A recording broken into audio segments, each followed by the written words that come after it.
कांग्रेस के पूर्व मंत्री जयवर्धन सिंह ने प्रेस वार्ता के दौरान भाजपा पर निशाना साधा और कई आरोप लगाए। उन्होंने कहा कि बाढ़ को लेकर बड़ा बयान दिया है। आज तक कई किसानों का सर्वे नहीं हुआ है, ना ही उन्हें मुआवजा मिला है। बाढ़ के दौरान सरकार अन्न उत्सव मना रही थी।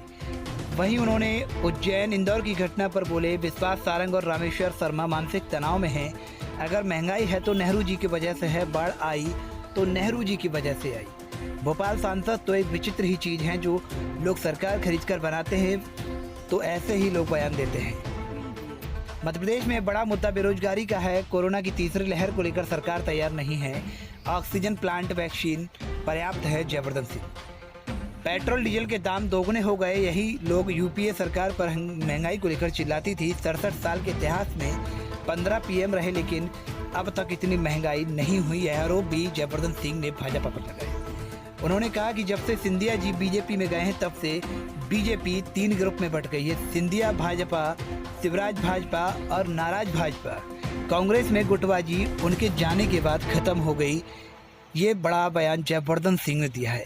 जातिगत जनगणना का किया समर्थन। बीजेपी ओबीसी विरोधी पार्टी है। चंबल ग्वालियर में सिंधिया का विकल्प बनने पर कहा कि अंचल में कांग्रेस के कई बड़े नेता हैं, फिर पार्टी कहां जाएगी, वहां काम करने को तैयार हूं।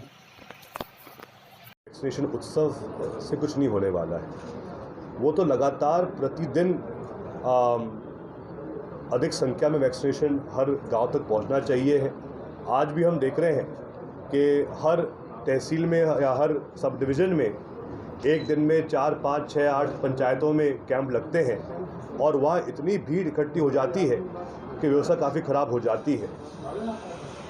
मैं तो जो हमारे भाजपा के साथी हैं, विशेषकर प्रधानमंत्री जी हैं, उनको सीखना चाहिए है कांग्रेस पार्टी की सरकारों से कि जिस प्रकार से हमने पोलियो का अभियान चलाया था, उसको हटाने के लिए बिल्कुल साइलेंट तरीके से, बिना कोई प्रचार प्रसार के, लेकिन असरदार तरीके से वो अभियान चला था।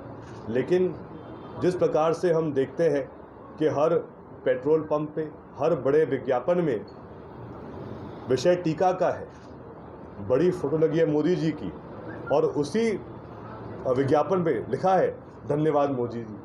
ये किस प्रकार का नाटक है? कहीं ना कहीं अगर ये जो सरकार है, इनका दायित्व बनता है कि अधिक से अधिक संख्या में वैक्सीन हर गांव तक पहुंचे और इसी साल जो भी हमारे साथी हैं, चाहे शहर के हो चाहे गांव के हो, सबका पूरा वैक्सीनेशन हो जाए।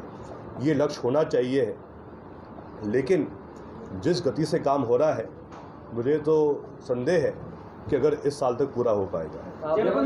चंबल अंचल में जो क्षतिग्रस्त है पूर्ण रूप से, और अभी तक उसकी मरम्मत के लिए कोई विशेष नीति नहीं बनी है। और ये जो अतिरिक्त शुल्क लागू किया गया है, इसका उपयोग कहाँ किया जाएगा? मुझे याद है शिवराज सिंह जी, उनके पिछले कार्यकाल में उनने बयान दिया था कि जो सड़क मध्य प्रदेश की हैं वो अमेरिका से बेहतर है।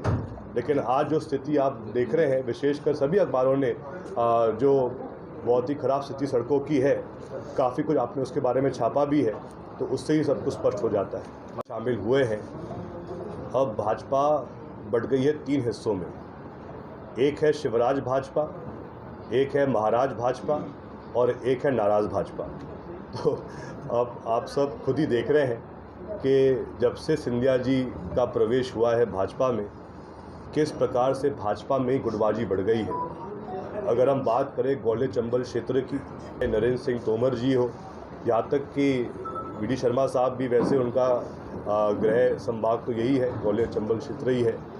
तो यहाँ पर अभी भाजपा के बीच में ही बहुत ऊँची लड़ाई चल रही है और जहाँ तक मेरा मानना है, सिंधिया जी अब विषय कांग्रेस के नहीं बचे हैं। लेकिन ग्वालियर चंबल अंचल में जयवर्धन जी, सिंधिया है, नरेंद्र सिंह तोमर है, कांग्रेस का कोई बड़ा नेता निकल के नहीं आ पा रहा है। कारण क्या? चेहरा नजर नहीं ऐसी क्या आप ऐसा बनेंगे, उनका आप विकल्प बनेंगे? ऐसी चर्चा हो रही है कि आप लगातार आप भी विजिट करते हैं। देखिए अगर हम देखें तो ग्वालियर चंबल क्षेत्र में कांग्रेस के पास नेताओं की कोई कमी नहीं है।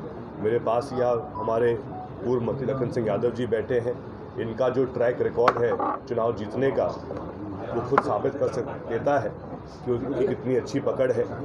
अगर हम देखें तो रामनिवास रावत जी एक हमारे कद्दावर नेता हैं, डॉक्टर गोविंद सिंह जी हैं, अपने KP सिंह जी हैं, हमारे अनेक ऐसे अन्य साथीगण हैं। ग्वालियर में जो हमारे अभी विधायक जीत के आए सतीश सिकरवार साहब, और हमारे सुरेश राजे जी, प्रवीण पाठक जी पहले से हैं, ये सब भी मजबूत हमारे साथीगण हैं, नेता है।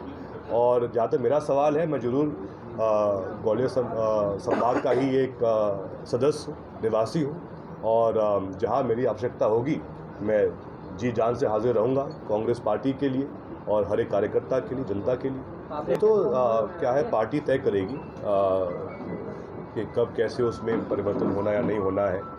लेकिन एक बात ज़रूर है कि जब से सिंधिया जी भाजपा में गए हैं, जो पहले एक आरोप लगता था कांग्रेस पार्टी पर कि हमारे बीच में गुटबाजी थी, वो ख़त्म हो चुकी है पूर्ण रूप से।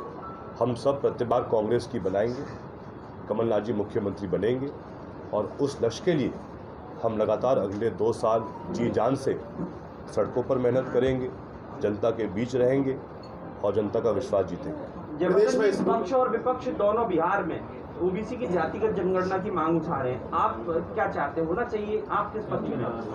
वैसे कास्ट बेस्ड सेंसस ज़रूरी है, और इस पर आगे भी सोच विचार होना चाहिए। लेकिन क्योंकि आपने ओबीसी वर्ग के बारे में विशेषकर उल्लेख किया है, मैं आपको अर्ज करना चाहता हूँ, जब कमलनाथ जी मुख्यमंत्री थे और जब लखन सिंह जी और मैं उस कैबिनेट में शामिल थे, उस समय ये तय किया गया था कि ओबीसी वर्ग को 27% आरक्षण दिया जाएगा।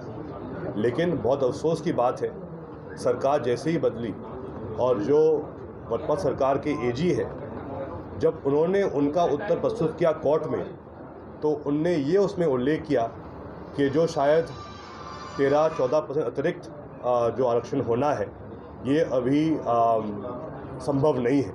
तो कहीं ना कहीं भाजपा सरकार ने ही जो समस्त ओबीसी वर्ग है पूरे प्रदेश का, उनके साथ बहुत बड़ा धोखा किया है। प्रदेश में शिक्षा के क्षेत्र। अरे ये कब भैया ऐसे वीडियो देखे जा रहे हो? तनिका सब्सक्राइब कर लो और हाँ, घंटा का बटन जरूर दबाना, तब हमारे वीडियो का नोटिफिकेशन सबसे पहले मिलेगा। यहाँ वहाँ का देखा था हम, तुम का ही कहा था।